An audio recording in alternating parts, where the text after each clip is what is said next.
What's up guys? In today's video we're going to be going for the Platinum Trophy in Kenna Bridge of Spirits. So Kenna Bridge of Spirits is an action-adventure video game that was released in 2021. It has generally favourable reviews, scoring 81 out of 100 on Metacritic and an 8.3 out of 10 user score. Since I started trophy hunting, Kenna has definitely been on my list as a game to complete, and I've just never ever really gotten around to it. I remember when the trailer for this game dropped, it was absolutely stunning and it just amazed me and I was so keen to play it. So when it was free about a year ago, I was like, I'm definitely getting this Platinum done ASAP. Whilst on the surface, Kenna looks like a kid's game, the Platinum Trophy and the requirements to get it is much harder. In a sense, Kenna Bridge of Spirits is basically a Souls-like kids game. The Platinum Trophy for Kenna Bridge of Spirits is rated a 5 out of 10 for difficulty, requires one playthrough and will take approximately 25 hours to complete. However, there have been a few changes to the Platinum Trophy requirements due to updates. Originally, when this game was first released, you needed to complete a playthrough on a normal difficulty and then you would unlock the hardest difficulty. However, now you have access to the master difficulty and it only requires one playthrough to get this game done. As the game was updated, more hats, which are a form of collectible, have been added into the game, and even though the trophy requires you to get 50 hats, there are more than 50 in the game and you will easily get this as you go. You also need to be aware of the Skillful Spirit Guide trophy. A new skill tree was added and this is the charm skills. Unfortunately, if you upgrade this skill tree, you will need to do an extra short playthrough as you aren't given any more skill points and you will not have all of the trees unlocked at the end of the game. Another thing to also consider is that there are technically 10 missable trophies in this game. These are Between the Eyes, Bow Master, Piercing Blow, Quick Draw, Return to Sender, Rock Commander, Sharpshooter, Triple Tap, Triple Threat, and Weigh Them Down. Now these are all combat related trophies and there are several opportunities in the game to get them, and personally you would probably have to go out of your way to completely miss these besides maybe one or two. However, through the video I will make note of them to ensure that you guys know where all of these missable trophies are and where the best place to get them is. So let's get into our Platinum journey. Essentially, the story of Kenna is that deceased people remain between both the physical and the spiritual world. However, they only remain in the physical world if they have unfinished business that they have not completed. Kenna is a spirit guide and her job is to guide the spirits and help them move into the spirit world. While initially traveling, we meet a powerful masked spirit who is responsible for the corruption in the forest, as you will see later on. Because of this corruption, deadly monsters and forces are currently wreaking havoc to the land. And so basically our journey begins where we need to clear all of the monsters in order to get to the spirit and help him return to the spiritual world. After going through a very basic tutorial, Kenna emerges from the cave where we meet the spirits of two young children, Saya and Benny. The two siblings are looking for their older brother, Taro. Here we pop our first trophy for finding our first rot. These rots are little animals that follow us around and help increase our power. Found a friend. Hero Rot joined your team. Hey, first trophy. We face off against our first spirit, defeating them and venturing into a village. This village is the main hub point of the game and everywhere branches off into different worlds. We reunite with Saya and Benny, who ask us to help free their brother Taro from the corruption of the evil spirit. Let's free Taro and we'll take you to the mountain shrine. Woohoo! Come on, our village is this way. Hi Kyo. Discovered the village. After investigating the village, I decided to move into the forest to finally find Taro. I restored my first flower shrine, popping another trophy, and you need to get all of these by the end of the game. Good as new. Restored a flower shrine. You can earn a lot of the missable trophies here in the forest, and I would definitely suggest getting some of these done, as the enemies have lower health and as the game goes on it gets harder and harder to kill them. So at this stage of the game I decided to farm 3 or 4 enemies together and kill them with a single parry, earning me the Triple Threat trophy. Triple Threat, there we go. Destroyed 3 enemies with a single parry. Cool. We arrive at a shrine where we find out that Taro has no idea where he is and we need to find 3 relics in order to save him. Into the woods. Discovered the forest. While finding our 3 relics, we earned our next missable trophy. Again, this trophy is really easy and pretty hard to miss. You basically just have to destroy one of these shielded enemies without breaking their shields, and honestly the easiest way to do it is just jump over them and hit them and eventually you'll kill them. Between the eyes, destroy a shield sticks without breaking his shield. With the help of Saya and Benny, we meet up with Mr. Rusu, who then grants us our ability to access the bow. Try using your bow on these targets. Hunter in the forest. Learned the bow ability. In our next boss fight, we also earned another missable trophy, Rock Commander, for using 5 rock commands. Again, this is pretty easy and you'll likely get it done in a boss fight, so don't stress.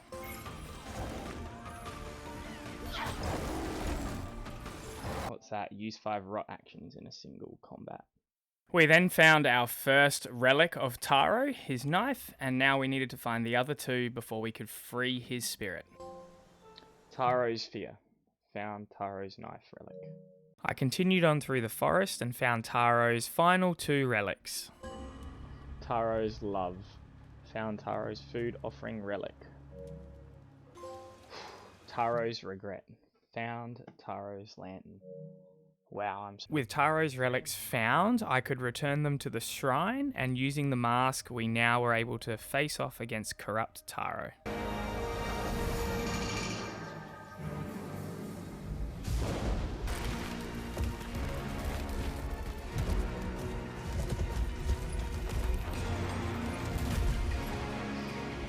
Now here is where the game does start to turn into a Souls-like. The boss fights are actually extremely hard and you often die within 1 to 2 hits. However, after a little bit of trial and error, we were able to defeat Taro, earning our next trophy. Let's free him.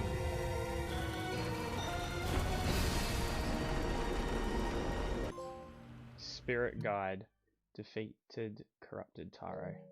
After defeating corrupted Taro, we are given the story of how Taro dies. However, I am going to avoid any spoilers here and keep this out of the video, as this is definitely something that I think you should experience yourself. So after going through the story, we are given Taro's mask and need to return it to the shrine, and honestly, this is one of the most beautiful pieces of gaming I've ever seen.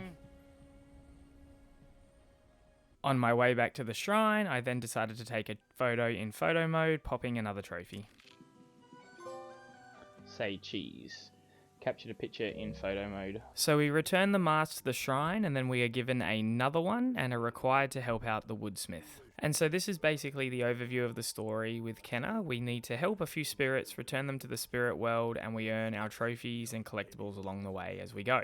After defeating each spirit and returning them to the spiritual world, we unlock new areas of the map and then can progress further and further.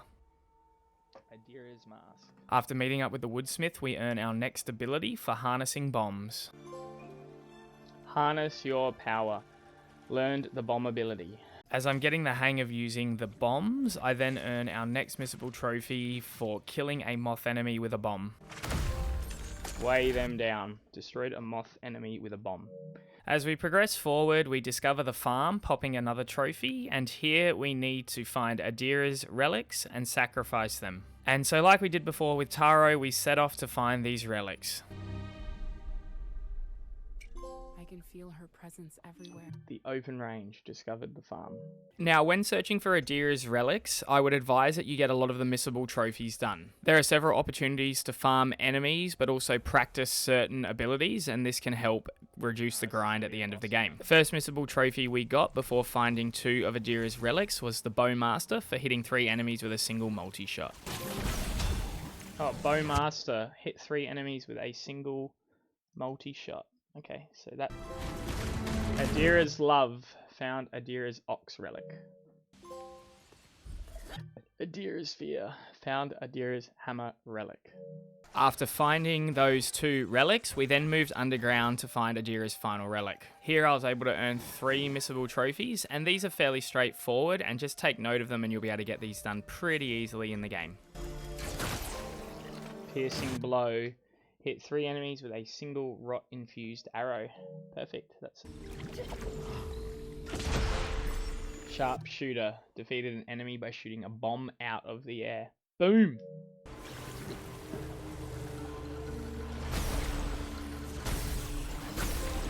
There we go. Got my next missable trophy. Quick Draw. Hit 3 critical spots in 3 seconds.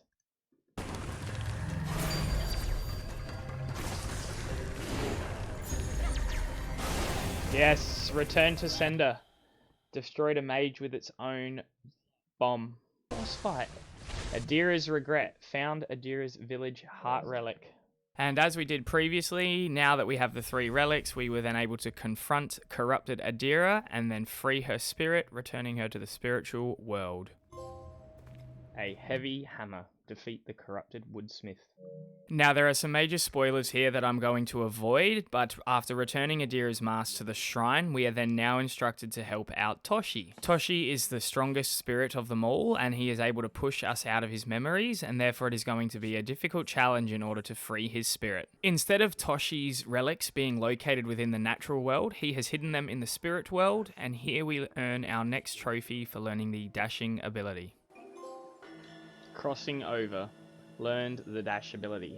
With the dashing ability now learnt, we are able to dash through these barriers into the spirit world, and we find Toshi's 3 relics. At the end of each spirit world, there is a boss that we need to fight, and this grants us access to the relics. Whilst working through and finding all of these 3 relics, we also earned our last missable trophy for dashing and killing 3 enemies at once.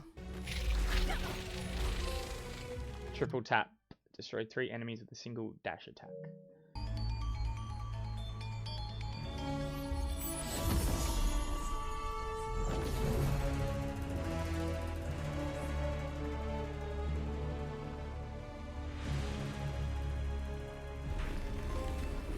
Toshi's fear. Found Toshi's incense relic.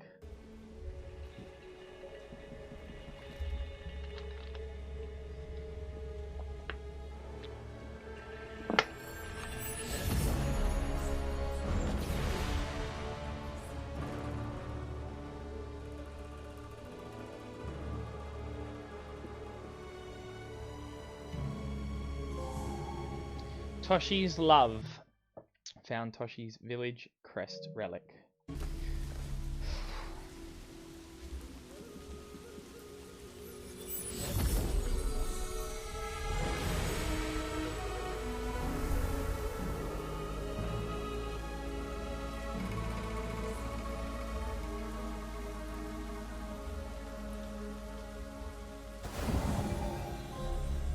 Toshi's regret. Found Toshi's harpoon relic. With all of the relics now found, it was time to fight corrupted Toshi. However, we rested at the final meditation point and popped our first collectible related trophy. Zen Master. Meditated at all meditation spots. We confront corrupted Toshi and defeat him. However, he takes all of our rot and uses them to return himself to full power.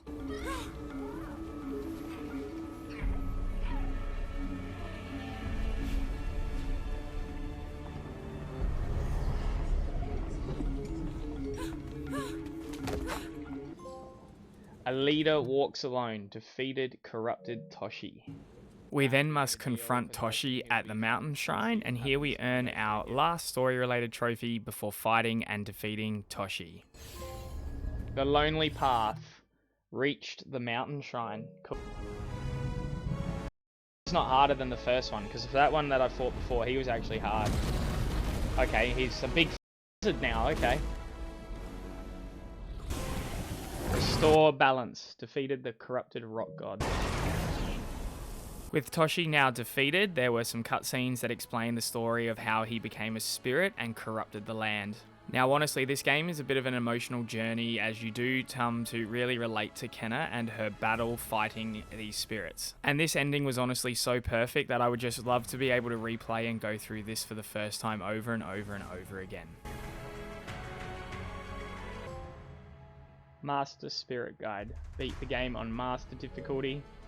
So with the game now finished, I had 6 trophies left to get, and these were all collectible related. Now, I did go out of my way throughout the game to try to get as many collectibles as possible. However, I didn't follow a guide, so I just picked them up as I found them. Now, Kenna does a really good job at showing how many collectibles are left in each area. However, some of them are very well hidden, so it's definitely worthwhile following along with a guide if you want to make this process a little bit quicker. But after finishing the game, I had found approximately 80 to 90% of collectibles, and then spent the next 2 hours getting the rest of these before earning my platinum trophy. Curse Collector. Opened all cursed chest. Hat Collector. collected 50 rot hats.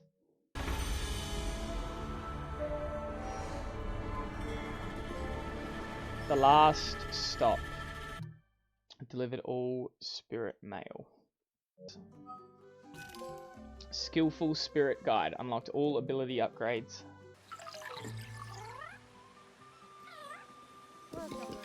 No stone unturned. Found all of the rot.